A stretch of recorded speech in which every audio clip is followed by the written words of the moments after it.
Boa noite a todos que nos escutam e nos veem.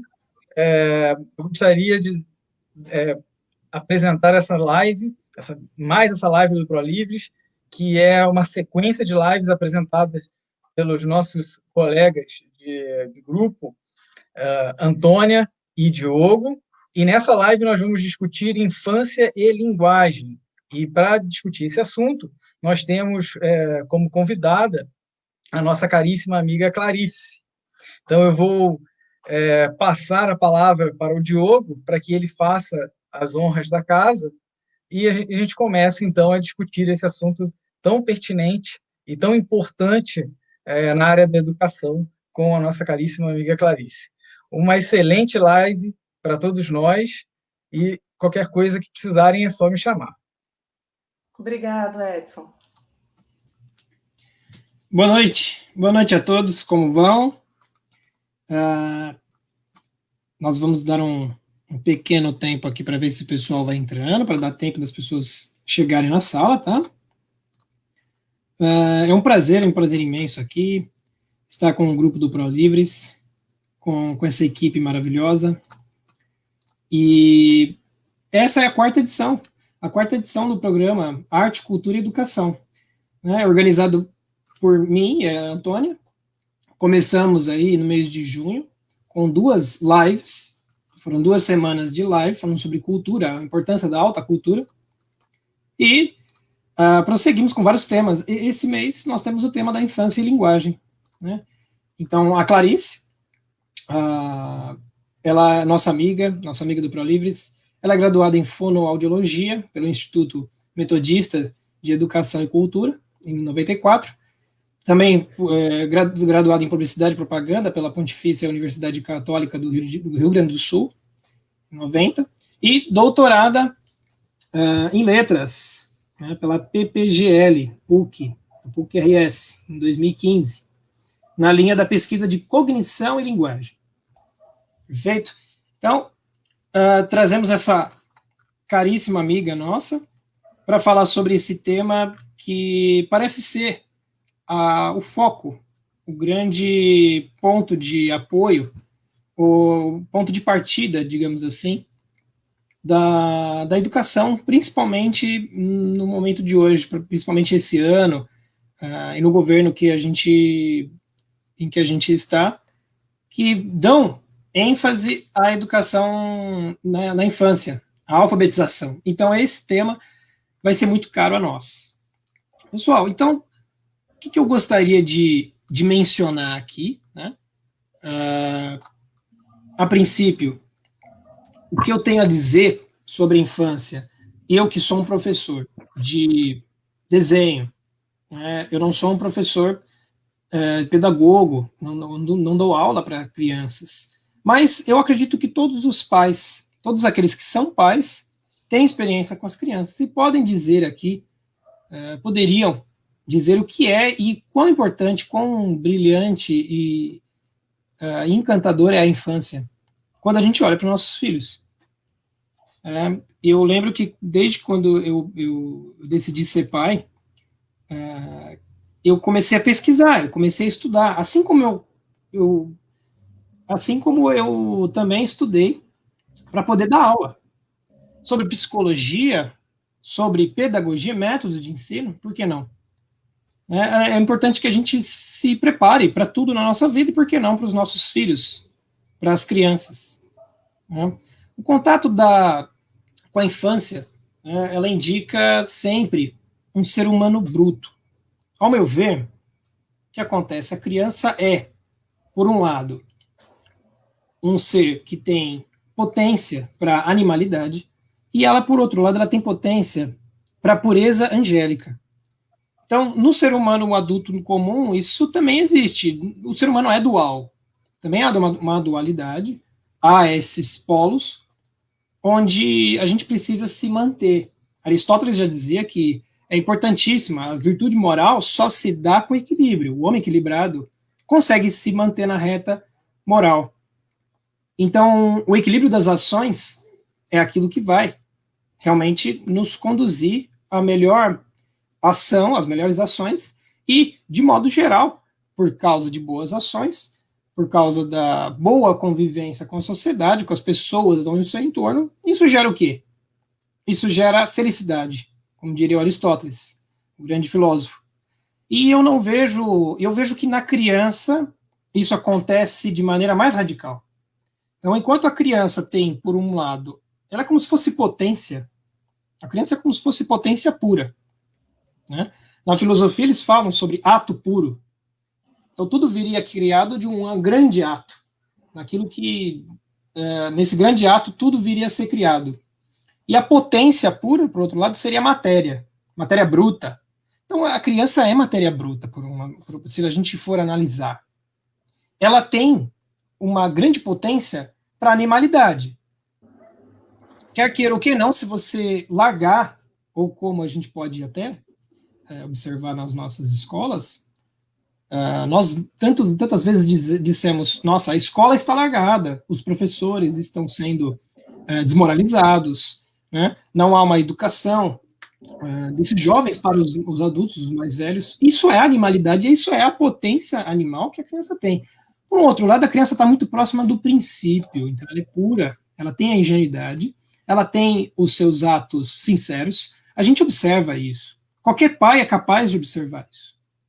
Então, veja, como o padre Leonel Franca costumava dizer, existe um grande livro dele, Formação da Personalidade, ele diz que a criança deve ser balanceada, né? Ao contrário do que os nossos muito ranço, né? Ou então, como que eu poderia dizer melhor, muitos estigmas chegaram até nós, por exemplo, de Rousseau, aquela grande frase em que o homem nasce bom e ele é corrompido pela sociedade.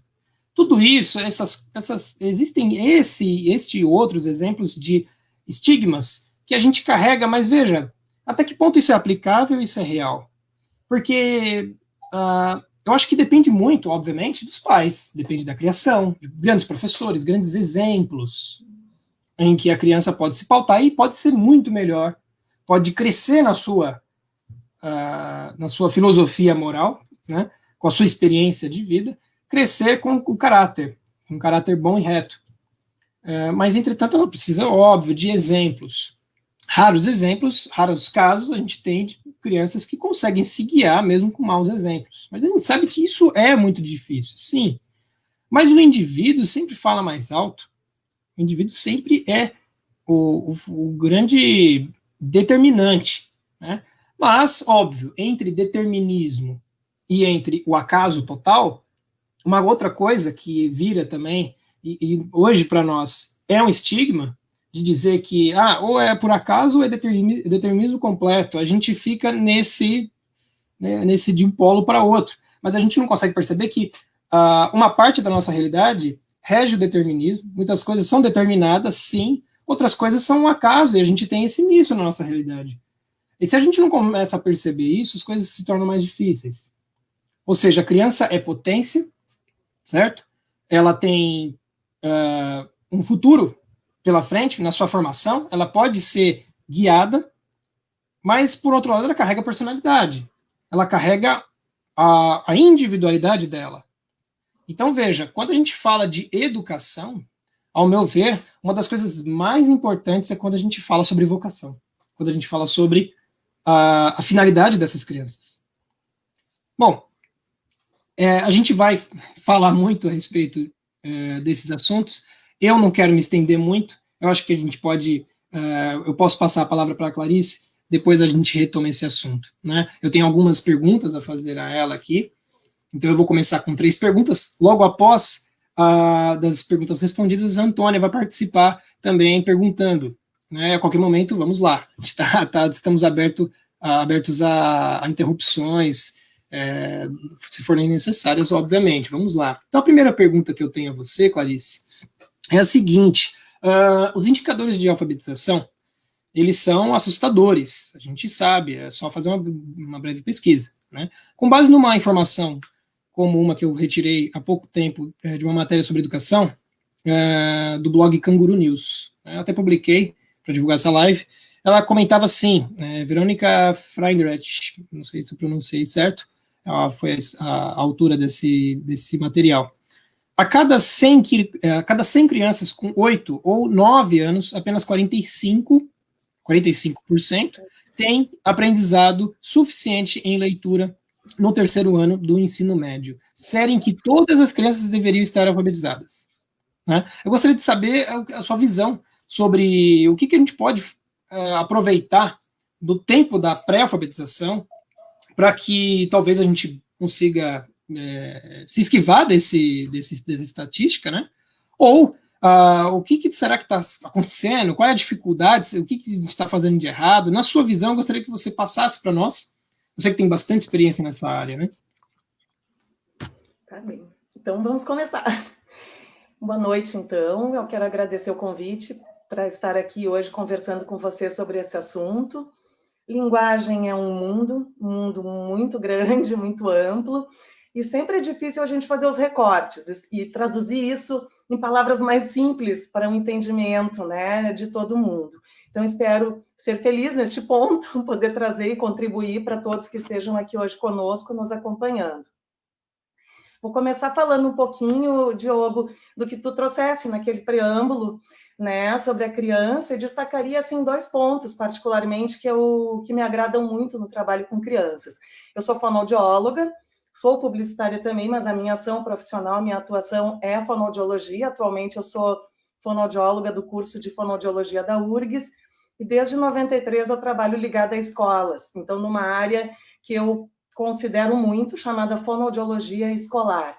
E atualmente na URGS, um dos locais de trabalho é no colégio de aplicação, que teve, aliás, para muito orgulho meu agora, um dos melhores IDEBs do Brasil nos anos iniciais. Nós tivemos uma nota de 7,8, e isso abrange essas questões da linguagem, e nós ficamos assim extremamente satisfeitos, porque é um trabalho que tem evoluído muito nos últimos anos, e eu posso dizer assim que especialmente na área da linguagem, há muito empenho, porque era uma área que estava assim um pouco desguarnecida, digamos, né? Para a criança sair daquela escrita de palavra inicial para chegar num texto, numa compreensão mais efetiva. Então, das tuas palavras iniciais, eu destacaria a emoção que a criança traz, aquela emoção e aquela curiosidade, aquele olhar ligado para o mundo onde tudo é novidade. E a gente precisa prestigiar esse espírito da criança dentro dessa dualidade que tu trouxeste, que pode ter um pouco de ladinho animal aí, de fazer umas estripulias, de necessitar dos limites, mas é assim que a criança vai descobrindo esse mundão e precisando da gente junto para ir orientando esses passos, e não desmanchar essa curiosidade, essa emoção que ela tem. O outro ponto que eu gostei muito, porque pauta a minha vida profissional e tudo que eu faço em escola, é a questão da potência da criança. Eu sou muito teimosa em achar que uma criança não tem alguma potencialidade. Eu acho que a gente sempre pode encontrar isso, pode buscar ferramentas, recursos para ajudar uma criança a sair do lugar, e se parece que ela já chegou no teto, bom, vamos tentar um pouquinho mais, né? Vamos avançar um pouquinho mais dentro daquilo que é possível. Então, até pensando em terapias fonoaudiológicas e tal, por vezes a gente não tem aquilo que a gente chamaria de perfeição, aquilo que, agora chegou naquele ponto, mas a gente vai ficar o melhor possível, e eu acho que é assim que tem que ser, né? Na área educacional, a gente tem desafios imensos. E aí tu me trouxeste esse dado importantíssimo das crianças que estão chegando no terceiro ano, quase metade dessas da pesquisa trazida, dos índices, não alfabetizadas. Imaginem o que já se perdeu aí. Uma criança já deveria estar se alfabetizando, pegando a lógica da escrita no primeiro ano, a partir dali, né? E, neste momento, se a criança chega no terceiro ano e não se alfabetizou, quer dizer que ela não consolidou isso ainda. Ou seja, ela ainda não consegue acessar uma leitura, desenvolver uma leitura, avançar numa leitura textual, no vocabulário aí envolvido, na relação de ideias que tem aí, na fluência da leitura, fica muito prejudicada. Então, a criança já perdeu muito nessa caminhada, diferente da criança que no primeiro ano já começa a ler, já começa a explorar as palavras. E aí começa a acontecer aquilo que a gente chama de aprendizagem implícita. À medida que tu começas, o que acontece quando a gente começa a ler? A gente começa a ler tudo que está na rua. É a placa com o nome da rua, é o nome da loja, é o que está na etiqueta da loja, é o que está no supermercado, na embalagem. Então, isso vai trazendo um manancial e tu vai criando modelos mentais de leitura, de ortografia, que tu vais alimentando progressivamente. E isso se amplia demais. Imaginem o degrau que a gente vai ter com uma criança que chegou no 3º ano e não cruzou isso tudo. O que ela já perdeu de pegar aí de aprendizado do mundo, de fazer analogias, de fazer relações de ideias, de fazer um esquema uma rede semântica mais adequada, que também vai ajudar ela na leitura. E aí, isso depois a gente vai tocar um pouquinho mais nas questões de alfabetização, aí eu posso explicar um pouquinho mais dessa bagagem necessária, mas daí tu perguntasse também, bom, e a pré-alfabetização? Ou seja, toda essa primeira infância, antes de chegar naquele momento mais formal de entrar no 1º ano, que traz tanta ansiedade para a família e também para a criança, porque ela sabe que tem expectativas, elas querem aprender a ler e escrever, tem esse grande desejo.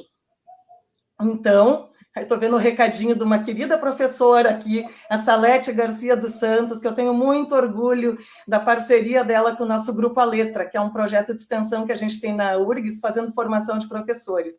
E a Salete é uma fã de carteirinha que está sempre ali conosco e traz resultados esplêndidos. A gente se alegra quando ela diz assim, na minha turma, todo mundo se alfabetizou. Então, eu tenho muito orgulho do trabalho da Salete, da dedicação dela. Obrigada, Salete, por estar aí com a gente de novo. Então, voltando assim, quando a criança é pequenininha, aquelas palavras desde o útero, eu diria que já são importantes. Tu está passando por isso, né, Diogo? Tu está grávido agora. Então, tudo aquilo... Pois então. Eu já tô com dor nas costas já, de 9 meses. Já está explodindo né? ali, quase que ele ia ganhar neném hoje, né, Diogo? Então, a gente estava sob risco aqui. Isso era o medo. Então, assim, o que a criança vai ouvindo, o ouvido está formado a partir da 20ª semana de gestação. Então, toda essa sonoridade já está presente. Quando a criança nasce, tudo aquilo que a gente vai reportando a ela, vai se dirigindo a ela com o olhar, com a fala, com a entonação, como é que a criança começa a compreender? Ela pega aquele envelope sonoro, aquela curva melódica toda que tem ali na fala, tá de acordo com cada língua, e vai começando a formar os primeiros registros sonoros que vão ficando aqui. Então, quando os pais falam de uma situação, é hora do mamar, ela vai ligando aquela curva melódica, aquela hora do mamar, começa a dar significado, começa a olhar a boca das pessoas que estão falando com ela. Então, toda essa rede de forma e significação vai se cruzando, vai começando a se organizar aqui mentalmente. Bom, o que é a lógica da gente? Sempre compreender antes para depois conseguir expressar, porque enquanto a gente está compreendendo, recebendo essa linguagem toda do ambiente, a gente está organizando esse modelo do mundo todo, né? A gente está organizando todas essas palavras, as rotinas, que são algo extremamente importante para uma criança. As rotinas organizam tanto linguisticamente, e é muito importante a gente verbalizar. A gente vai botar roupinha e agora vamos na vovó, por exemplo, tá? Então, a criança vai fazendo essas sequências, vai entendendo que as coisas têm uma ordem, e isso vai dando todo um esquema espaço-tempo, espaço-temporal, que a gente chama, que é muito importante ao longo de todo o processo de aprendizagem. Tu que está nas artes, né, Diogo, podes afirmar com muita veemência isso, assim, o quanto faz falta quando uma criança não desenvolveu isso na sua primeira infância. E isso para a linguagem também acontece. Então, a ordem das palavras, a ordem dos sons, tudo isso vai se materializando para a criança. Bom, a gente gera atenção à criança quando faz isso. Por quê? Quando a criança começa a olhar o ambiente, está tudo misturado. Quem é que vai mostrando o nome de cada coisa e organizando a criança de acordo com esse ambiente? Os pais, o cuidador, o adulto que está com ela, que vai mostrando. Então, a criança começa a dirigir a sua atenção. Então, a gente está no carro, olha ali, passou o carro vermelho igual a da vovó, por exemplo, né? Olha ali o passarinho, olha essa folhinha da árvore. Então, a gente vai organizando esse mundo, fazendo esses recortes para a criança prestar atenção. A questão da atenção cada vez mais é valorizada também na aprendizagem. Uma criança desatenta tem muita dificuldade em desenvolver o que a gente chama de memória de trabalho e conseguir depois passar esses conteúdos do que aprende para uma memória a longo prazo, para conseguir realmente consolidar conhecimentos.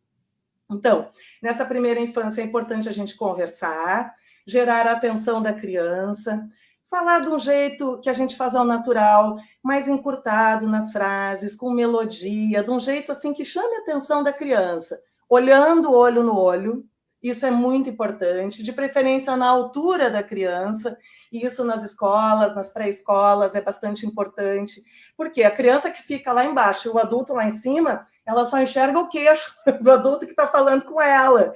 E é super importante que a criança possa visualizar a boca para saber o que está saindo ali, para unir aquele som que ela está escutando. Né? Então, são essas vias que precisam ser privilegiadas. Assim como a gente responder as perguntas dos porquês, daquela idade que para uns dizem que é muito chata, mas que é extremamente necessária e mostra a curiosidade da criança. Mas por quê? Mas por quê? Aí tu responde, a criança vem com mais um porquê. Isso também é muito organizador para a criança, satisfaz uma curiosidade e vai expandindo o vocabulário dela. Que mais que eu ia destacar aqui? Bom, toda a parte cultural de músicas, canções folclóricas, as cançõezinhas de ninar, elas também marcam momentos, elas marcam linguagem, elas têm repetição, elas têm ritmo, as canções. As parlendas são muito gostosas de brincar com as crianças. Eu lembro do meu filho mais moço, que essa eu acho que é a maior pós-graduação da gente, ter filhos. Né? A gente aprende demais com eles. E o meu filho tinha 2 anos e eu brincava com aquela. Hoje é domingo, é de cachimbo. Cachimbo é de ouro, bate no touro. E eu dizia a primeira parte, ele já completava a segunda, com 2 aninhos. Sabe? Hoje é domingo, ele pede cachimbo, cachimbo é de ouro, ele bate no touro. Então, assim ia. Lembro do outro filho, quando eu li um livrinho, que daqui a pouco eu estava ali, a casa do não sei o que, ele, onde é que está escrito casa? Então, imaginem a riqueza que já é para uma criança entender que num livrinho está escrito aquilo ali, e que tem um lugar daqueles espacinhos e aqueles tracinhos onde tu tens uma palavra com esse significado que tu está sonorizando. Então, toda essa rede assim, de músicas, historinhas. Ah, mas a criança não vai entender, imagina. Ah, ler historinha para criança tão pequena. Ah, entende. Aí eu tenho uma colega muito querida também do Grupo A Letra, que eu tive a felicidade de dar. Eu sou a tia dos livros, então eu dei o primeiro livrinho de presente para o Bento, filho dela. E ela me mostrou as gravações, ele com 9 meses, e era um barquinho, e o pássaro que voava, cada coisa que ela falava, ele já apontava no livrinho, relacionando as palavras com a ilustração. Então, as ilustrações das histórias ajudam muito a dar esse suporte contextual também para a linguagem neste momento. E eu me referi ao vocabulário, vou fazer um destaquezinho a isso.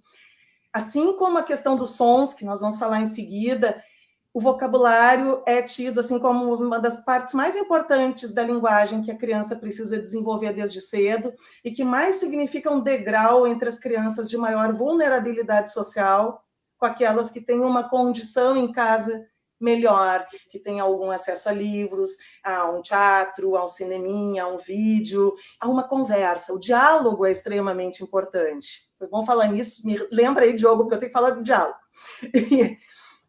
Então, assim, o vocabulário, ele permite que a gente compreenda. Uma criança com vocabulário pobre, ela vai ter muito mais dificuldade de compreensão, porque ela vai esbarrar em frases daqui a pouco simples.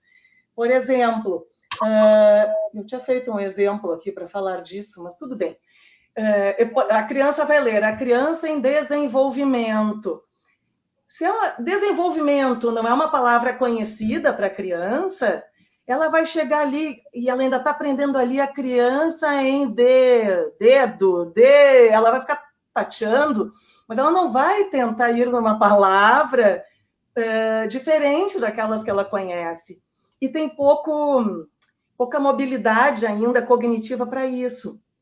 Então, à medida que a criança tem mais riqueza de vocabulário, comprovadamente, ela vai ter mais riqueza de diferenciação de sons da língua, tá? Que é extremamente importante para a alfabetização, e vai ter um alimento fundamental para se expressar, para compreender e para fazer uma série de analogias e ligações das palavras. A gente começa compreendendo muito pela função afetiva das palavras. Exemplo, um cachorro. A primeira compreensão que a gente tem do cachorro, é um ser fofo ali que está pulando do lado da família, tem um significado afetivo, as pessoas dão carinho para o cachorro. À medida que tu cresces, tu começa a te dar conta que esse cachorro, ele tem funções, ele come, ele passeia, ele brinca, ele joga bolinha, então tu tem uma compreensão mais funcional dos objetos na tua vida. E à medida que tu vais amadurecendo, tu começa a ter compreensão dos termos mais abstratos, tu começas a fazer o que o cérebro mais precisa, classificar o mundo, tá? Então a gente começa a ver que aquele cachorro não é um gato, não é um cavalo, mas ele faz parte de uma classe que são os animais, ele tem 4 patas, não 2 patas, ele é diferente do passarinho, porque o passarinho tem penas, ele tem pelos, ele tem rabo, aí daqui a pouco tu tem as raças e por aí tu vais. Então, assim, falando do vocabulário, para a gente ter uma noção da importância que isso vai tomando e da facilidade de processamento de informações que isso vai permitindo. Então, se um professor de pré-escola estiver aqui ouvindo neste momento, pais que estejam com filhos pequenos, alimentem o vocabulário, não tenham medo de palavras novas, é o que a criança mais precisa nesse momento do desenvolvimento. E o diálogo é essa questão dos turnos, né? Atenção à criança, valorização, validação dela como um interlocutor e alimentar a pergunta-resposta, né? A criança sentir-se ouvida, compreendida e poder devolver alguma coisa. Pronto, falei um monte. Perfeito. Me corta se precisar. Imagina. Não, olha só, eu acredito que tem tanta comentário, e o pessoal tá entusiasmado, porque realmente você aqui já deu vários insights, né? Agora, veja só, eu falei da infância, você complementou tanta coisa a respeito da linguagem, e essa questão dos porquês, eu li uma coisa que me arrepiou todo. Ela foi inclusive no Padre Leonel Franca. Ele citou, na verdade, uma primeira pessoa, a primeira mulher graduada que recebeu um título na faculdade na Universidade de Califórnia, enfim. Ele citou a frase dela que é brilhante, que a criança, com os porquês, com esses porquês dela, que às vezes é insuportável para nós, mas veja, eles remetem às causas, e as causas das causas até chegar às primeiras, até a primeira. Então, veja, isso é tão fundamental que a criança pede que você dê uma instrução integral para ela. Ela solicita isso. Eu percebo com meu filho, a criança solicita rotina, a criança solicita autoridade. Mas, olha só, ela não vive sem isso.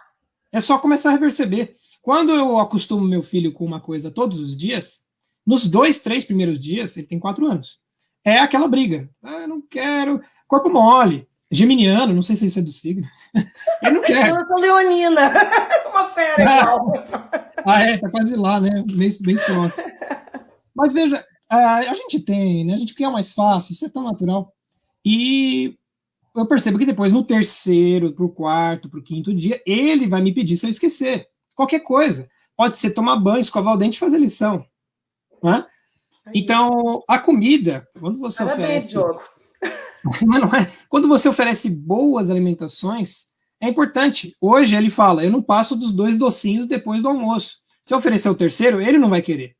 Mas também virou regra, virou sacro o negócio. Ele quer 2 docinhos depois do almoço. Mas isso depois dos 4 anos de idade. No começo a gente não dava, né? Não dá muito dor. É sempre assim. O segundo filho, então, tu vai ver a diferença já. Então. Ele mesmo vai colocar na boca da criança, né? Olha, é bem rápido. Então, veja, nossa, é fantástico isso que você falou. É importante, eu acredito que o que você me fala agora na verdade, respondendo uma próxima pergunta que já está preparada para você. Na escola é uma coisa, o que os professores poderiam fazer? Mas você falou muito sobre o que os pais podem fazer dentro de casa. Qual é o mais interessado pela educação dos seus próprios filhos? Não é? Pronto, já respondi. É os pais. Pode ser o melhor professor, mas ele não consegue, ele não dá conta. Ele também não tem o laço afetivo que o pai e a mãe têm, né? Que a família, de modo geral, tem. Todos os momentos são momentos de você ensinar, né? Isso é outra coisa que o padre Leonel Franca disse, né? Exatamente. E outras tantas interessantes que você me disse que eu também vi, de acordo com a metodologia montessoriana, né? A questão do respeito, de você lidar com a criança olho no olho, você conversar com ela, ouvi-la, né? Agora, veja, eu teria uma próxima pergunta, né? Então, se é necessário... Diogo, posso só complementar uma coisinha disso aí, claro, que tu falaste, que eu gostei muito dos porquês e que tu falaste da curiosidade. Se a gente para de responder para a criança, a gente mata a curiosidade. Isso é muito grave, isso é muito sério. Exato. Sabe? E uma das coisas que mais me deixa triste, não adianta, a gente está sempre ligada nas interações que a gente vê por aí, ou falta de interação. E eu já vi, assim, algumas crianças em supermercado, ônibus, farmácia, que chegam para a mãe, olha aqui não sei o quê. E a mãe, nada. Aí a criança insiste 2, 3 vezes, a mãe nem olha para a criança, não responde. É terrível, sabe? Então, por favor, a gente precisa, no mínimo, olhar, ou se a gente não pode naquele momento, porque isso acontece, nós somos humanos, mas que a gente diga, querido, não posso agora te responder porque eu estou com pressa, ou eu estou prestando atenção numa outra coisa, mas depois a gente conversa. Pronto. Acalma a criança, sabe? Olha, é exatamente isso que você falou. Quando você comentou sobre você abaixar na altura da criança, fala com ela nos olhos, isso daí vai servir para essas respostas, para um minutinho que você pede, até para uma bronca. Uma bronca que, na verdade, às vezes é um olhar. Você não precisa gritar. Basta um olhar, né? Isso. Se você abaixar na altura dela e você falar assim, parou, hein? Não, acabou. Ou então, se você fala, um minutinho, filho, daqui a pouco eu falo com você, eu tenho certeza que ele vai se tranquilizar. Quer ver outra coisa? A hora do banho, que é uma briga muitas vezes. Avisa antes, combina. Quando acabar esse videozinho, então tu vais pro banho. E não no meio da historinha que a criança tá amando. Vamos pro banho! E aí começa aquela loucura, aquela briga em casa desnecessária. A gente pode antecipar as coisas para as crianças, né? Isso é muito importante. E a linguagem se presta muito para isso. É muito organizadora. Claro. Mas vamos à outra pergunta, Diogo. Vamos nessa. Então, assim, Clarice, é necessário que, então, que pais e mestres, né, tenham, além dessa consciência, né, que é material de qualidade nas mãos, livros, tudo que você falou, eu lembrei, é uma questão de background, é uma questão que eles chamam de input. Você tem que ir colocando coisas no background da criança para que ela tenha condição. Ela não vai, veja, a criança é orgânica, o ser humano é orgânico, ele não vai amanhã aprender e começar a falar tudo aquilo que você ensinou hoje. É um tempo, então é necessário a paciência, né? Então, eu gostaria que você nos desse aqui, você já me deu bastante, né? Mas que se você tiver mais sugestões, por exemplo, de livros, atividades, dinâmicas, exercícios, você como fonoaudióloga, você tem muito, esse repertório é interessante, e eu acredito que tanto para pais e professores isso seja de extrema importância, né? De como estimular a linguagem. A linguagem é o instrumento ou veículo pelo qual a pessoa vai instrumentalizar suas ideias. Então, é para isso só que ela serve? É para raciocinar melhor, não é verdade? Para levar autonomia de pensamento, né? Exatamente. Tu perguntas, então, dos materiais, é isso? Ou de como a família pode auxiliar nesse processo de alfabetização e os materiais, é isso? Tá. Exato. Por exemplo, algumas dicas que você poderia dar, né? Então, se pudesse fazer em casa, né? Tá. Bom, assim, uma coisa importantíssima, o papel dos pais na alfabetização, tá? É extremamente importante que os pais valorizem enquanto formação, não só aquela troca assim, se tu fizer isso, eu te dou aquilo, tá? Então, eu sei que é chato mesmo, mas faz esse troço, né? Então, assim, o valorizar não é fazer pela criança, e não é que a criança, todos os dias para fazer o seu tema, tem que fazer com alguém grudado em casa, mas que incentive a criança a fazer, tire o barulho da volta quando ela tem que fazer uma atividade, um momento que proporcione mais atenção para a criança. Eu tenho uma paciente que eu estou atendendo online que eu achei até muito bonitinho, que na sala tinha muita gente, ela foi para o quarto da mãe para a gente poder ter mais privacidade, e ela trouxe tipo de um papelão bem duro, assim, para botar em cima da cama para poder escrever, sabe? Bom, foi o jeitinho que ela achou, mas ao menos fica mais adequado, ela consegue dar conta daquilo que ela precisa num ambiente mais propício, e há um respeito da família, então, a este momento dela aprender, dela se desenvolver. Isso é extremamente importante. É comprovado, tem algumas pesquisas muito interessantes que mostram que escolas onde a maior participação das famílias, o desempenho das crianças é melhor, porque é super legal uma criança ver que, meu pai foi lá na banquinha de São João ajudar a fazer o cachorro-quente, por exemplo. Meu pai ajudou a participar de tal coisa na escola, ajudou no mutirão, foi lá. A minha mãe foi contar uma historinha na sala de aula, minha avó foi contar como é que era antigamente. Então, essas participações dos pais, das famílias nas escolas fazem muita diferença para as crianças, tá? É super legal. Aquilo que nós falamos das leituras, então, tem um aspecto que eu vou destacar da alfabetização que é fundamental, que é a questão da consciência fonológica. Numa breve explicação, o que seria isso? Quando a gente usa a fala para comunicação, a gente está preocupado com o conteúdo, para efetivar aquilo que a gente quer dizer. A gente não para pensar que casa é escrito com k, a, z, a, tá? A gente não para fazer isso. Mas quando a gente vai passar a escrever, a gente vai precisar começar a acionar esse tipo de raciocínio. A gente vai precisar se debruçar sobre a forma da escrita, tá? Então, a gente precisa dessa questão da consciência fonológica, que é a consciência dos sons, que começa pelas palavras, pelas sílabas, pelas rimas, que é um outro segmento, e pela questão dos fonemas, que é fundamental para que a gente consiga alcançar aquela questão do sistema alfabético de escrita, que é relacionar as letras com os sons. Se a gente não faz isso, a gente vai ficar lendo com nome de letras, e isso não é leitura. Por exemplo, vou estar lendo aqui, F-I-N-A-L. O que eu li aqui? Não sei. Então, se a gente não souber que o F faz F, o I faz I, o N faz N, como é que eu vou ler? Tanto que até silenciosamente a gente dá som para aquilo que a gente lê. Então, isso aí vem a gente pode incentivar muito desde pequenininho, brincando com esses sons, brincando de pular sílabas, fazendo amarelinha, brincando com uma trilha.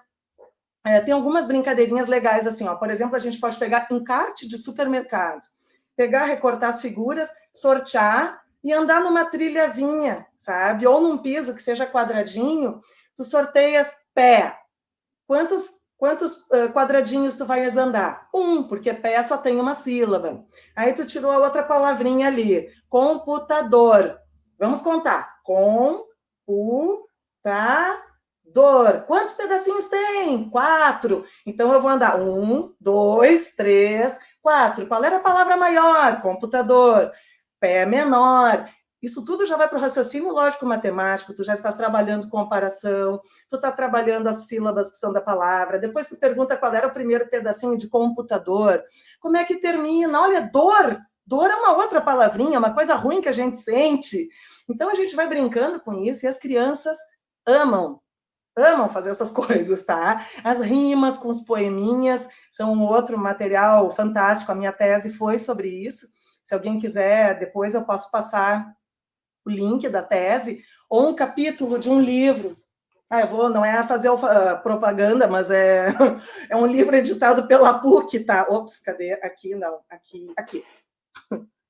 Tem um capítulo aqui que ele é todo sobre a questão das rimas na alfabetização, tá? Que é em cima da tese, justamente da minha pesquisa que eu fiz ali. E as rimas são extremamente benéficas, encantam muito as crianças, trazem toda uma melodia, trazem todo um interesse da criança pela linguagem. É como se a gente brincasse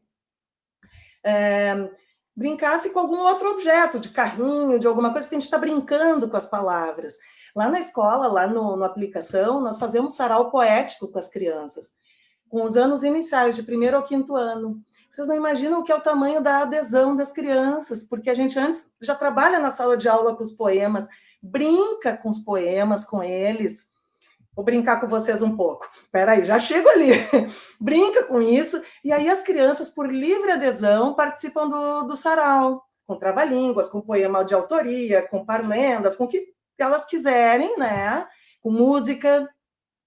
Gente, a gente já teve que fazer 2 manhãs de sarau, tamanha adesão das crianças, e o quanto elas se sentem felizes. Aí eu tenho crianças até com problemas de fala, problemas de linguagem importantes, que vão lá e falam seu poeminha, a gente vai soprando do lado, dá a mão, faz todo o apoio que precisa, mas a criança consegue, no finalzinho, que ela acaba de dizer aquele poeminha, olha que legal, os colegas todos aplaudem. Então, isso é extremamente importante para uma criança que tem dificuldades de linguagem, se sentir prestigiada e validada naquele momento como um falante, né?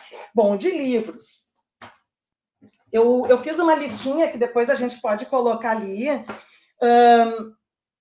Assim, músicas, por favor, as infantis, nada de funks para as crianças, músicas adultas, pelo amor de Deus, tá? Então, assim, músicas infantis, que tem as letras rimadas, divertidas, vocabulários, com narrativas que tem ali. Daí a gente tem grupos muito bons para isso, também não é fazer propaganda de ninguém, mas é dar sugestões, que é a Palavra Cantada, o Beto Herrmann, que é o cantor, compositor daqui, as músicas do Toquinho, que inclusive agora estão no programa do Tempo de Aprender, do governo, tá? Tem da Adriana Calcanhoto, a Adriana Partimpim, músicas clássicas para crianças, livros com narrativas que sejam consistentes e bem ilustrados, tá? De poemas, então até já estavam colocando ali na live. Arca de Noé, do Vinícius de Moraes, ou os clássicos, tá? Ou Isto ou Aquilo, que são os poemas da Cecília Meirelles. Poesia Fora da Estante, que é organizado pela Vera Aguiar. Poemas que escolhi para crianças, esse eu adoro, da Ruth Rocha.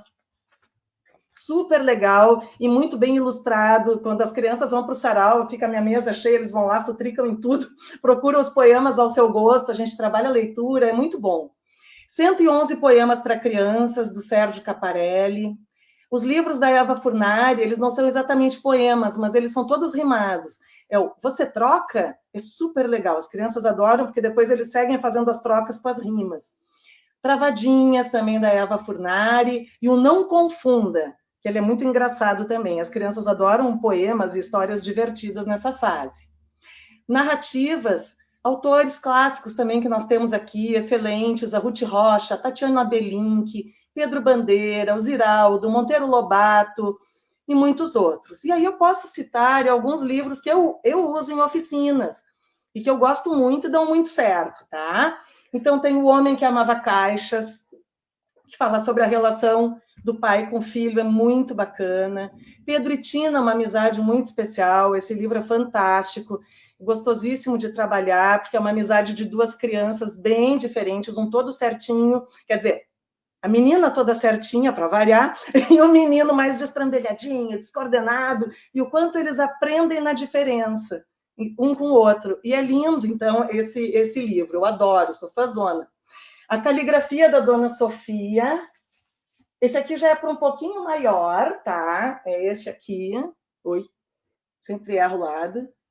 Esse aqui é de uma professora aposentada que enche as paredes da casa de poemas, é uma graça. E o carteiro vira um grande amigo e aprende a escrever poemas com ela. A Cesta da Dona Maricota, A Casa Sonolenta, De Todas as Cores é o outro livro. Palavra Tem Segredo, esse aqui eu também faço uma propaganda especial, é de uma colega fonoaudióloga. Peraí, cadê? Luciana Célia. Tá? Esse livro é uma graça. Isso aqui é super bom de ler desde pequenininho. Um segredo aparece na palavra tubarão. É um instrumento musical, faz um som sensacional. E aí tá aqui o tubarãozinho e é a tuba, que está no nome do tubarão. Então, ele concilia tanto os poeminhas quanto a segmentação das palavras. Então, Então, a gente brincando faz horrores com as crianças que vão se preparando para uma alfabetização legal depois. Onde estão meus outros livros? Ih, me perdi nas minhas folhinhas aqui, desculpa. Tá aqui, achei. A Centopeia que Sonhava, Quem Canta Seus Males Espanta, que é com CD, que é muito legal de deixar também ligado enquanto as crianças brincam, vão ouvindo as musiquinhas, é cantado por crianças, é bem legal. E Rápido como um Gafanhoto, é um outro livro que eu gosto muito, que trabalha muitos sentimentos e é belíssimamente ilustrado. Esse aqui. Então, ele fala de tudo que a gente pode ser. Sou rápido como um gafanhoto. Aí mostra o gafanhoto aqui, toda a ilustração, ó. Aí, só vou ler a próxima aqui, só para ter uma noção. Sou lento como um caracol. Sou pequeno como uma formiga. E vai mostrando, então, tudo que a gente pode ser. E que a gente, às vezes, pensa que a gente é só uma coisa, né? Então, a gente é triste. Mas tu vê que tu pode ser triste, feliz, que nem passarinho. Tu pode ser corajoso, tu pode ser medroso. Tudo vai depender do momento, do contexto de vida. Então, a literatura nos permite trabalhar muito com todos esses contextos. Eu não sou mestra em literatura, tá? Mas eu circulo bastante nessa área por trabalhar com isso. E prezo muito a literatura enquanto linguagem. Obviamente que a Antônia pode falar melhor do que eu de literatura, né, Antônia? Sem dúvida, sem dúvida. Sim, porque a literatura, eu costumo dizer que ela é um núcleo, né? Outro estigma, né? Tudo é importante? Né? Não é tudo é mais importante nivelado. Eu acredito que a gente precisa pensar numa hierarquia, né?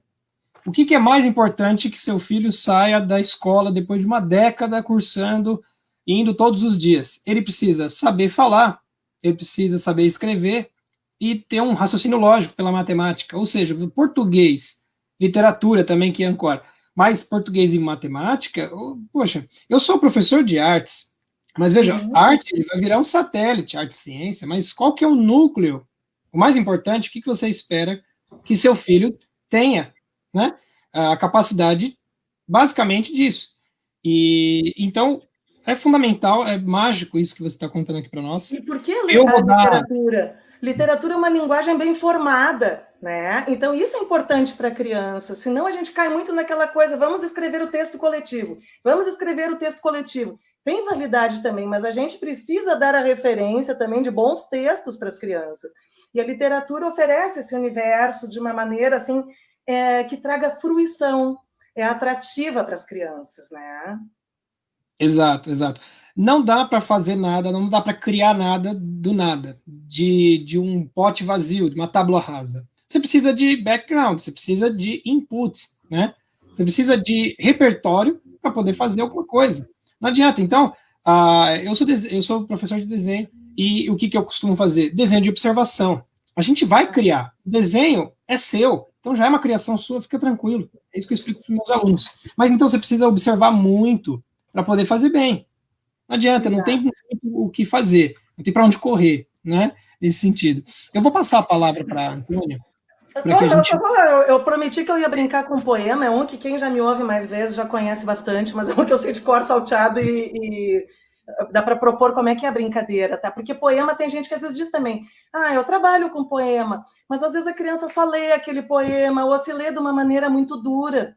E como é importante a criança poder circular naquele poema, ela ir e voltar dentro daquela linguagem, tá? Então, eu dou o exemplo com o poema do Leão, da Marina Colasanti, tá?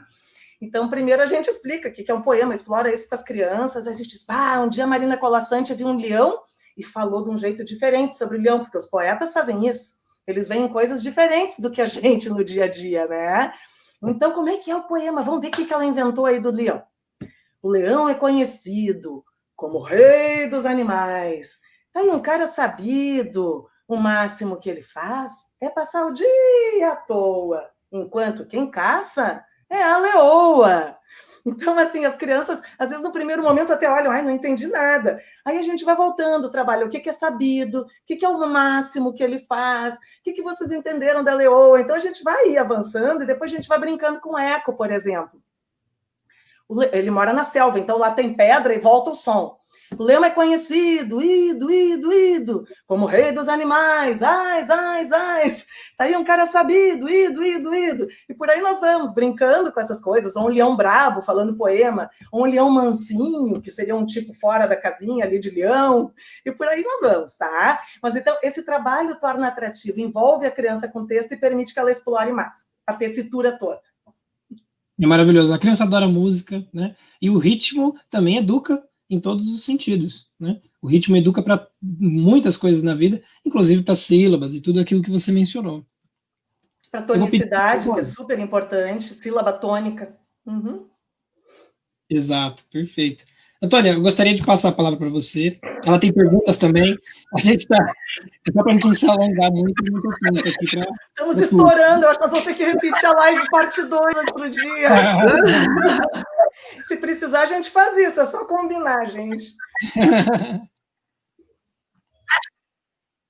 Bom, pessoal, boa noite. Boa noite, Clarice, pela sua belíssima explanação sobre um tema tão caro, né, que é a alfabetização, a infância, a linguagem. E boa noite ao público que está nos assistindo. Bem, eu preparei algumas perguntas, mas eu vou procurar ser o mais breve possível nessas perguntas, né? E enquanto a Clarice falava, lógico, me vieram muitas ideias na cabeça, né? Isso daí é inevitável. Então, se a Clarice me permite, enquanto ela ia sugerindo, né, explicando a questão do fruir da linguagem, né, da brincadeira com as palavras, eu me lembrei de um livrinho delicioso do José Paulo Paes. José Paulo Paes, nosso grande poeta. Ele tem Poemas para Brincar. É um livrinho assim que ele faz de A a Z, um poema para cada letra e o poema é assim, é fantástico, né? Eu não tenho aqui para declamar, mas seria uma dica muito interessante, o Poemas para Brincar, do José Paulo Paes.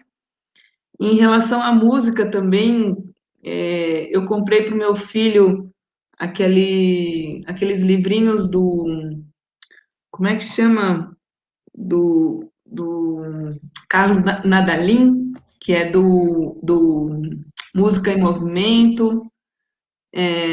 Tem outros grupos, Grupo Tri também, né? Tem muita gente que está produzindo coisas muito bonitas, que são facilmente acessíveis pelo YouTube, né? E até na estante virtual dá para comprar muita coisa esses em PDF livrinhos. que dá para baixar também, até pelo Pinterest. Também, ou seja, os recursos estão aí à disposição de todos nós, né? Basta fazer como a professora Clarice disse, né, de se colocar em prática, né, das pessoas, os pais, sobretudo, colocarem em prática todos esses materiais, essas dicas, a bibliografia, as técnicas, porque a criança, por si mesma, ela não vai fazer. Ela precisa da orientação, né, e da autoridade dos pais, no bom sentido, né, além de ter o exemplo na escola, né. Então, assim, já que eu fiz umas perguntas relacionadas à alfabetização, né, à educação, então eu passo para a primeira aqui. Segundo o portal do MEC, o Tempo de Aprender, abre aspas, é um programa de alfabetização abrangente, cujo propósito é enfrentar as principais causas de deficiências da alfabetização no país, fecha aspas.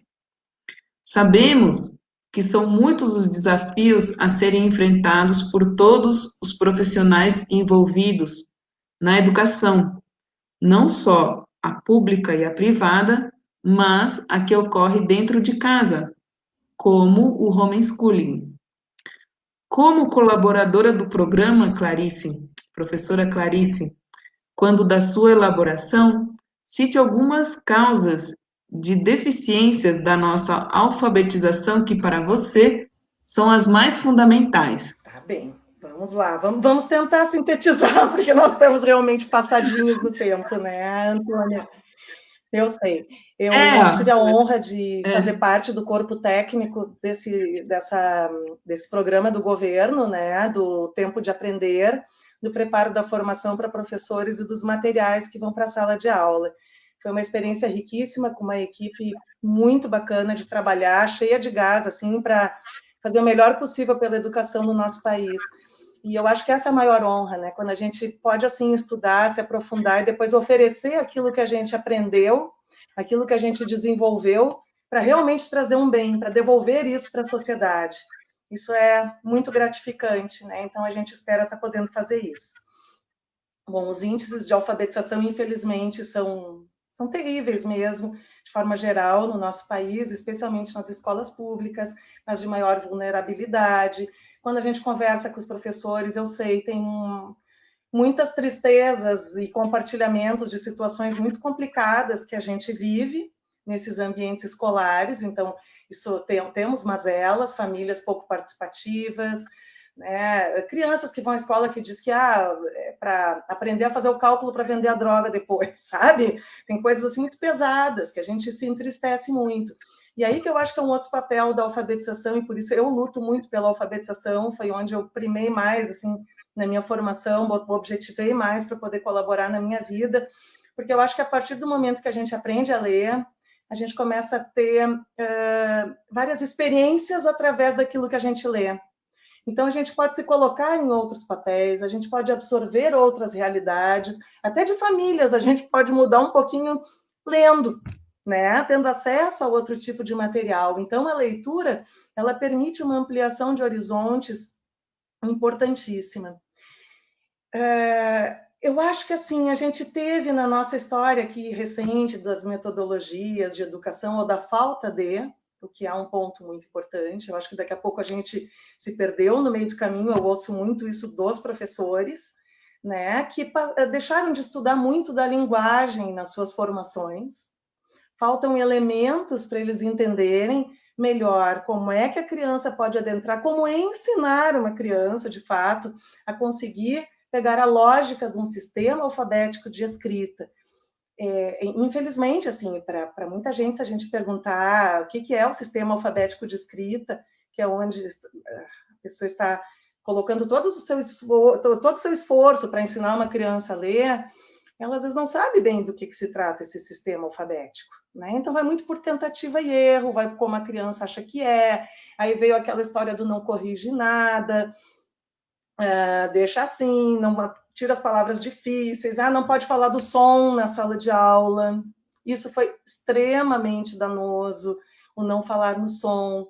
Aí as crianças, especialmente as que vêm do ambiente de maior vulnerabilidade, elas não se organizam. Por quê? Aquela criança que a gente falou ali, que já vem com a musiquinha, que já vem com alguém lendo histórias, que já vem com um diálogo qualificado, com vocabulário maravilhoso, que alguém já mostrou no livrinho onde é que está escrito, ela já vem, sabendo de muita coisa, e com alguns toquezinhos, ela já se organiza e ela vai aprendendo bem.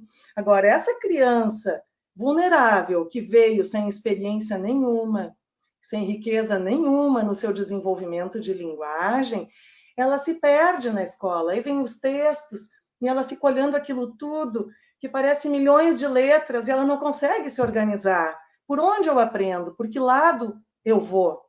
Então, a gente tem visto por várias evidências científicas, e isso ficou muito claro agora quando a gente também trabalhou no Tempo de Aprender. Tem muitas pesquisas das neurociências e da psicolinguística que têm nos ajudado muito a ver como uma criança aprende, quais são os subsídios básicos para uma criança aprender, né?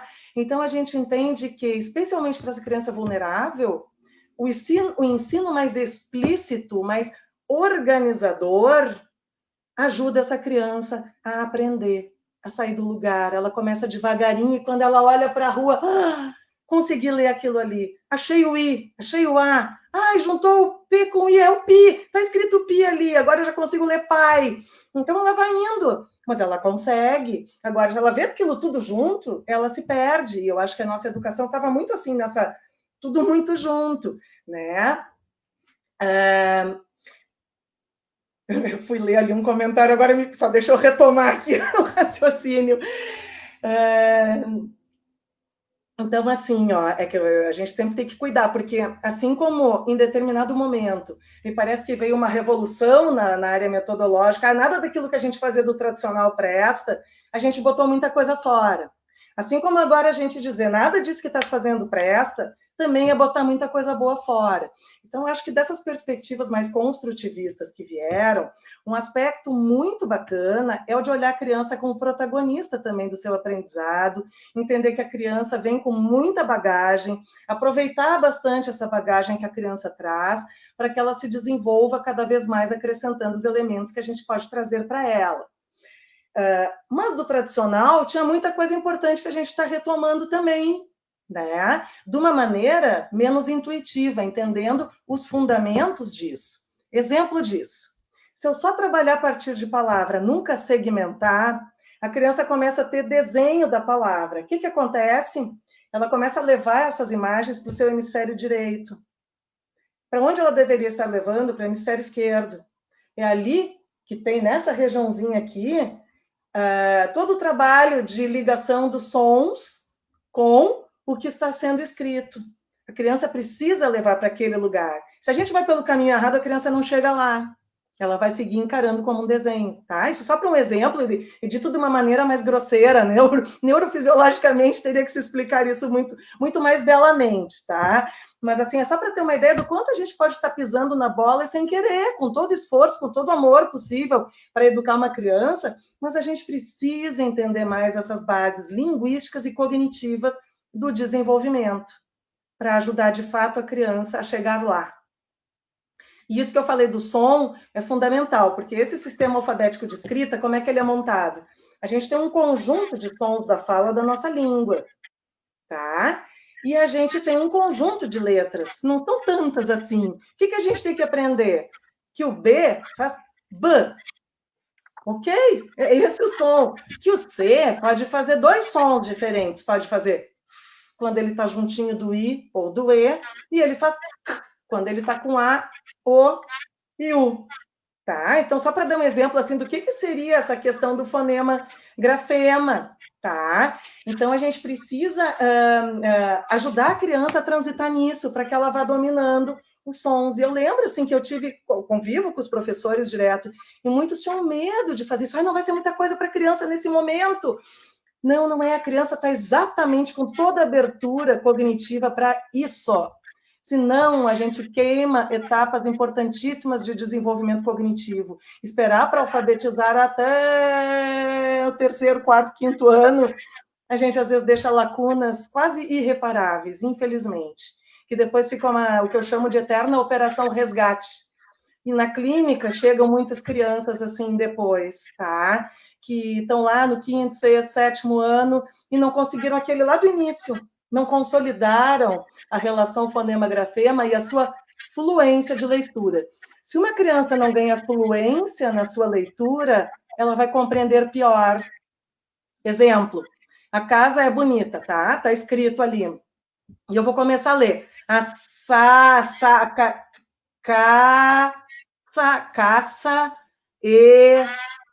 Bom, até eu chegar no final da frase, o que aconteceu? Eu perdi o início.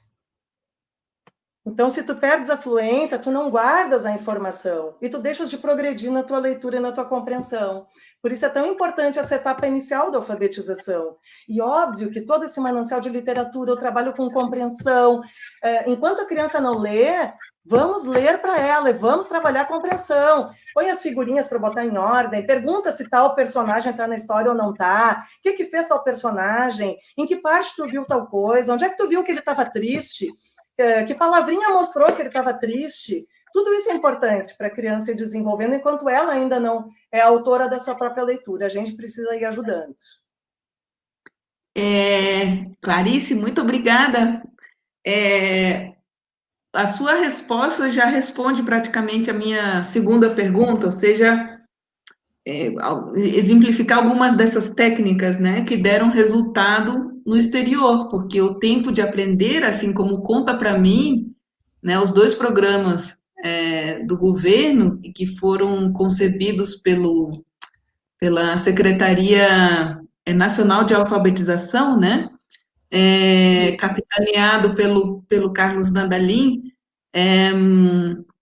Esse trabalho tem muito do experiências no exterior, ou seja, os dados, né, comprovaram que esse método funciona, né, e por isso que ele foi trazido para o Brasil. Então, a minha última pergunta seria sobre como que seria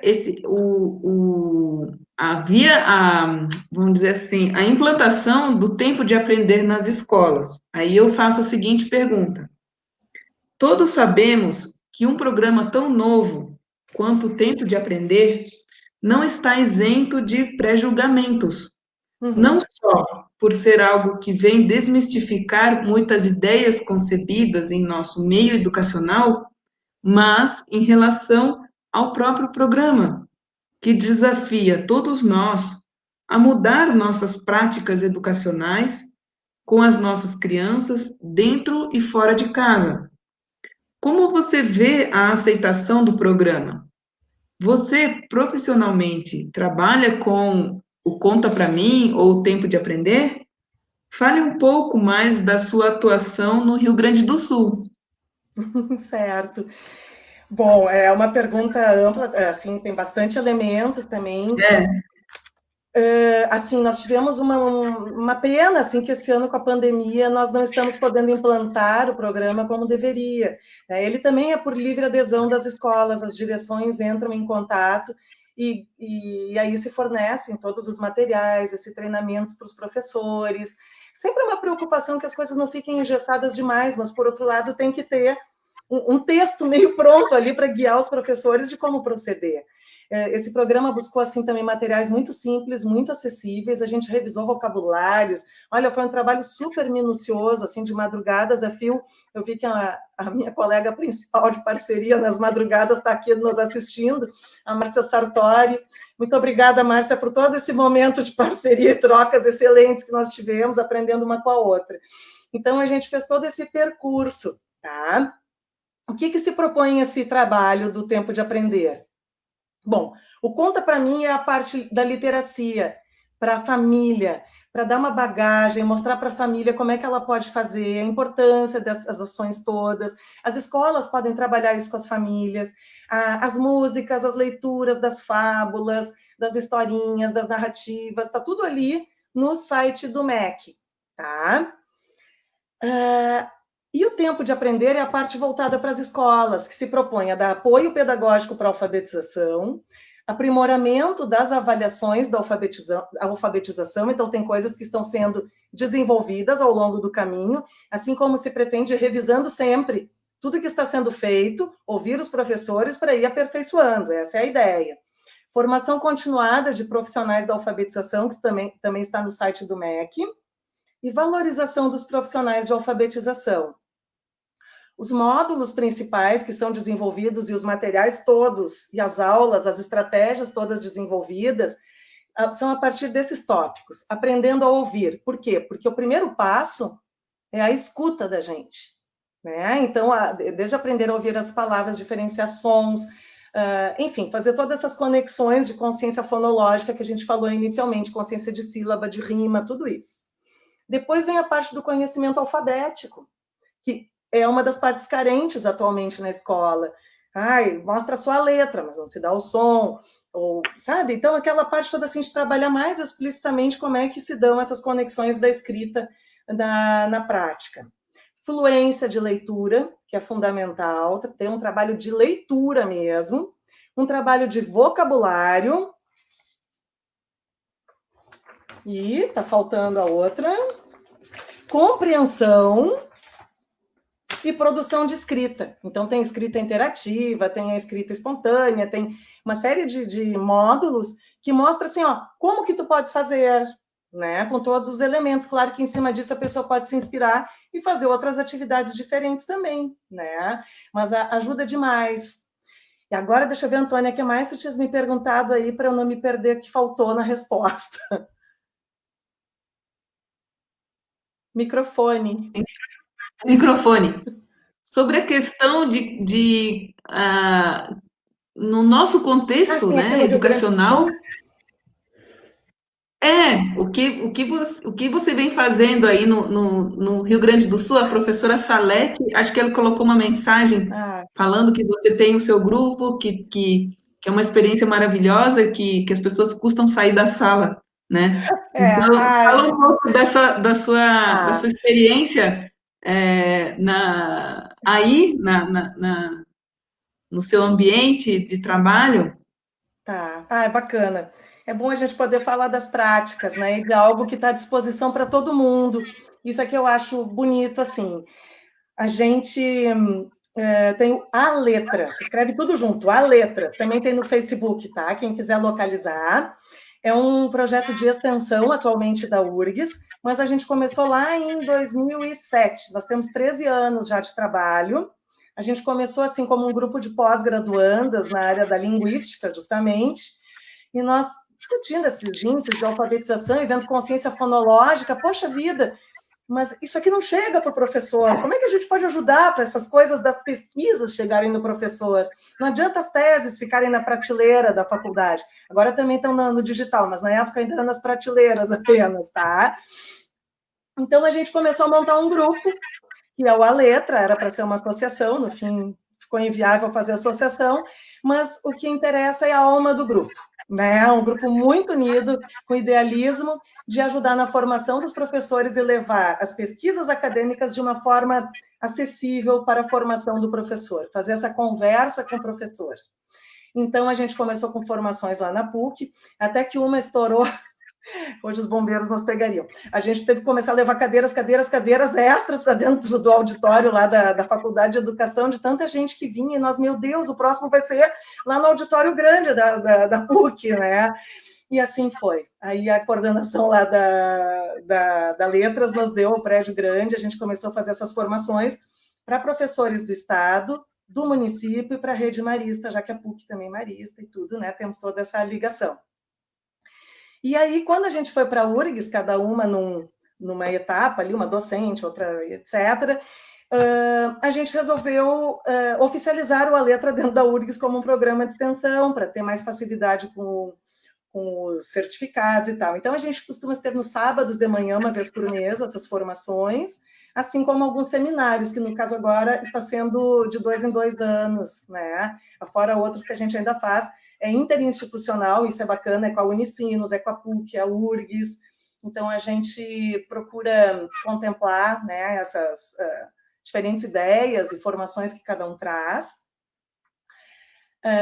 Que mais? Então, essas formações são abertas, temos dicas ali no Face, temos um YouTube agora, onde tem os vídeos que a gente entrou na era agora, né, dos vídeos também. Então, para ajudar, a gente fez uma live no último sábado, foi a nossa primeira live do A Letra, mas faremos as próximas, também abertas a todo o público. Essa não ficou gravada, infelizmente.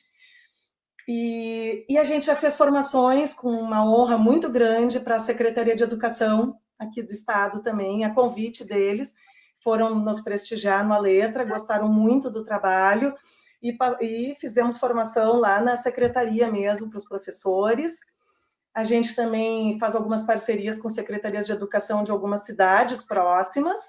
A gente já fez também cursos em Santa Maria, e pessoal de Caxias, a gente fez uma parceria bacana também nesse sentido. E a ideia é cada vez mais, eu acho que agora a pandemia está nos ensinando isso, que a gente também pode se tornar mais acessível para todo o Estado, estando aqui na telinha um pouquinho mais. Então, acho que vai ser um jeito da gente partilhar mais. E agora, em outubro, nós vamos lançar o nosso primeiro livro do A Letra mesmo, que vai ser bem esses conteúdos de linguagem, todos que a gente tem trazido, traduzidos de uma maneira mais simplificada, acessível, para o professor poder fazer uso. A Salete, essa querida professora que está aqui, foi uma grande impulsionadora. Um dia ela veio no final me pedir que eu fizesse uma dedicatória para ela.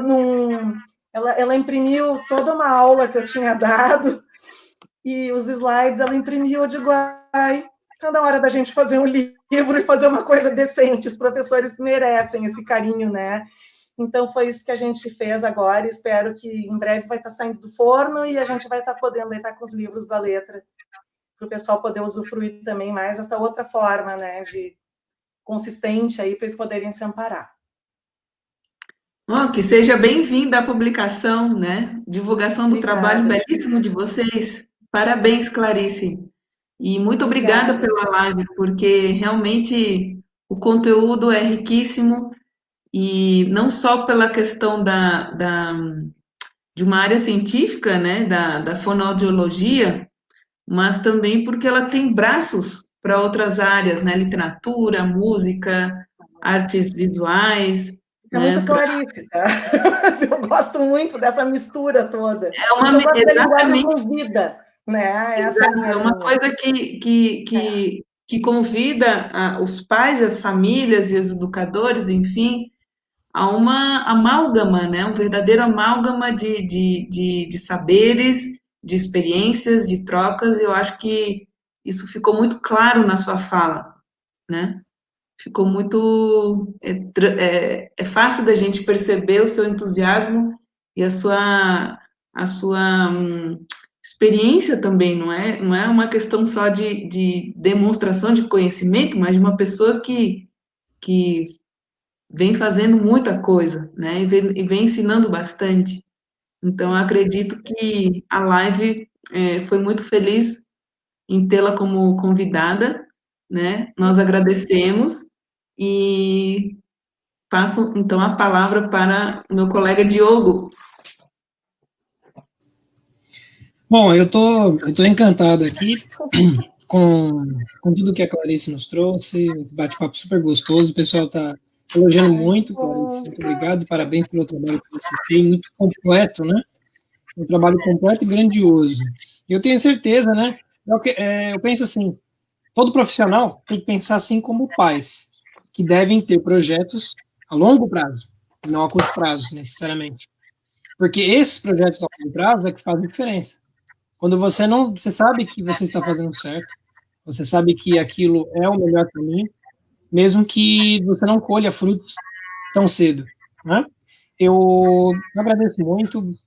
Eu vou lembrá-los que a gente vai emitir um certificado de horas, então eu só peço que vocês acessem o link que eu coloquei no comentário da live, tá? Tá aparecendo aqui. Esse link vocês vão preencher um formulário para que a gente possa preencher depois o certificado com o nome dos participantes, correto? Então, pessoal, agradeço muito a participação tanto dos meus colegas aqui e de quem está nos ouvindo e comentando. Eu acho que eu posso tomar a liberdade de fazer uma pergunta por uma internauta aqui, né, como a gente pode dizer, uma participante da nossa live. Ela fala sobre a alfabetização, só para a gente finalizar e não deixar sem resposta. Foi uma pergunta muito interessante, mas como a gente tinha que correr, deixei para agora, né? Mas como que funciona a alfabetização com contato em 2 idiomas para as crianças? Por exemplo, português e inglês. Como é que fica a cabeça da criança, Clarice? O que você acha disso? Você acha que pode ocorrer um atraso no desenvolvimento da linguagem? Essa pergunta é bem importante. Eu não sou uma especialista em bilinguismo, tá? Mas estudei também vários aspectos e, enfim, tenho experiências também para trazer aí. Uma criança que cresce no bilinguismo, às vezes ela demora um pouquinho mais a falar, mas ela depois consegue separar bem os idiomas e usar muito bem desde cedo e se alfabetiza numa boa depois também nos 2 idiomas, tá? Agora, o que a gente tem que cuidar? Isso tem que estar muito bem definido. Por exemplo, se a mãe é brasileira, falar português. Se o pai é americano, vai falar em inglês. É importante que ela tenha essa distinção, tá? De quem está falando qual língua com ela. Quando ela, já que uma criança que já venha com problemas de linguagem, que já se atrapalha, mas no outro nível, que ela não consegue formular em nenhum idioma, nem no outro direitinho, aí ela pode se prejudicar, de fato, tendo uma alfabetização em 2 idiomas, porque ela não está nem dominando um e nem o outro. Então, isso pode confundir um pouquinho mais, tá? Convém sempre fazer uma avaliação antes nesse sentido, para ter um critério melhor, conversar com a escola, trazer a situação da criança, ver qual é a metodologia, porque também, às vezes, a ideia é que a criança, um dos idiomas, ela não propriamente vai sair escrevendo, mas ela vai estar exposta aos sons, a musiquinhas, a pequenas narrativas. Então, tudo bem, isso pode estar colaborando até para a diferenciação sonora que ela vai fazer. Então, é importante saber bem que metodologia que está em jogo, como é que está o nível de desenvolvimento dessa criança para poder avaliar bem a situação. Mas o bilinguismo é muito bem-vindo, de forma geral. Eu gostaria de ter sido educada em 2 línguas e saber falar assim, fluentemente as 2, né? Mas a vida não permitiu isso no início, mas a gente vê que tem crianças, às vezes, 2, 3 línguas e é um espetáculo, assim, como se dão bem e levam isso para a vida inteira. Bom, mais uma vez, obrigado, Clarice. Agradeço a todos e, pessoal, próximo mês nós temos novo tema, vamos divulgar, fiquem atentos, né? Esse formulário que foi liberado para vocês, também há um campo para sugestões de temas. Então, fique à vontade para sugerir para os próximos temas, porque às vezes a nossa criatividade pode esgotar, aqui a minha e da Antônia, e a gente fala, o que a gente vai falar agora? Então, a gente precisa da ajuda de vocês, esse feedback é muito importante. Uma boa noite a todos, muito obrigado, Clarice e Antônia, e eu deixo vocês se despedirem aí. Muito obrigada, mais uma vez, por esse momento de conversa que a gente teve aqui. Adoro conversar com o Diogo e com a Antônia, as coisas fluem. Peço desculpa se eu me expandi demais em algumas respostas e não deu tempo de outras perguntas, né, suficientemente. Mas eu sempre acho que, assim, aquilo que a gente fala na hora vem a inspiração é porque era para ser. E, de alguma forma, deve estar ajudando quem está aí do outro lado nos ouvindo.